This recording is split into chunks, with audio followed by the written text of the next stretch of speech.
ड्रामे के next episode में आप लोग देखेंगे हरीम जिसके साथ कहकशा, लाइबा, यहाँ तक कि फ़ाइज़ के पूरे ख़ानदान ने जुल्म व सितम ढाए।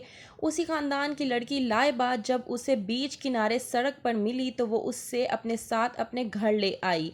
जब लेके आती है हरीम लाइबा को अपने साथ अपने घर, तो पहले तो हरीम के वालिद देखकर कुछ नहीं बोलते, पर जब लाइबा अंदर चली जाती है तब हरीम के वालिद उससे कहते हैं कि तुम इसे यहाँ क्यों लेकर आई हो।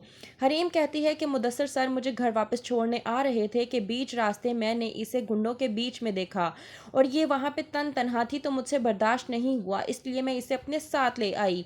हरीम के जवाब पर हरीम के वालिद कहते हैं कि तुम्हें भी तो इन लोगों ने रात के पहर घर से बाहर निकाला था। इन लोगों ने ये तक ख्याल नहीं किया था कि रात के पहर तुम्हें घर से बाहर निकाल रहे हैं, तुम कहाँ जाओगी, क्या करोगी। तुम भी तब तन्हा ही थी, लेकिन तुम्हारा एहसास किसी ने नहीं किया। हरीम अपने वालिद से कहती है कि उन लोगों ने मेरे साथ ये सब कुछ किया, इसका मतलब ये नहीं है कि मैं भी इन लोगों के साथ यही सब कुछ करूं और अपनी इंसानियत को भूल जाऊं। ये तमाम तर बातें लाइबा अंदर बैठकर सुन रही होती है। दूसरी तरफ फ़ाइज़ जिसका हो चुका है एक्सीडेंट, उसे किसी भी किस्म की कोई होश नहीं है और ना ही कोई पता है, और ना ही फ़ाइज़ के बारे में किसी को पता है कि वो हॉस्पिटल में पहुंचा हुआ है। वहाँ पे कहकशा करती है अपने बेटे रेयान को फ़ोन और बताती है कि उसकी सास ने हमारे साथ अच्छा नहीं किया।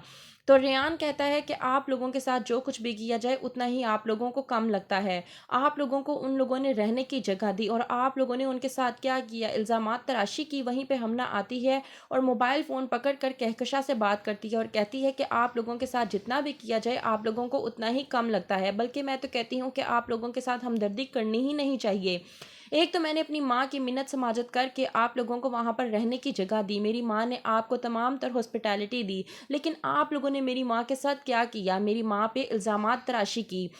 अब आप लोगों को किसी भी किस्म का कोई भी फेवर नहीं मिलेगा।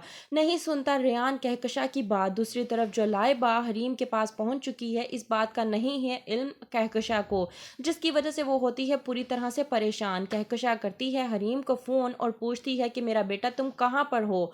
तो लाइबा कहती है माँ से कि मैं अपनी सेफ जगह पर मौजूद हूँ। तो पूछती है कहकशा कि आखिरकार तुम हो कहाँ पर। तो पूछने पर कहकशा के लाइबा बता देती है कि मैं हरीम भाभी के घर पर मौजूद हूँ।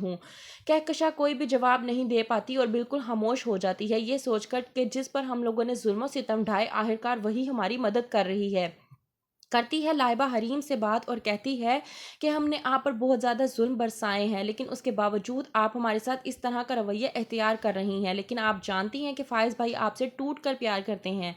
हरीम कहती है कि ऐसा टूट कर प्यार करने का क्या फ़ायदा जिसने मुझे ही तोड़ कर रख दिया है और मेरी अंदर किसी भी किस्म की ख्वाहिशात और जीने की चाहत को भी तोड़ कर रख दिया है। मैं अब अपनी ज़िंदगी नहीं जी रही, मैं सिर्फ अपने वालिद के लिए जी रही हूँ। तो क्या होगा आगे, क्या हरीम करेगी फ़ाइज़ को माफ़, देखते रहिए खुमार।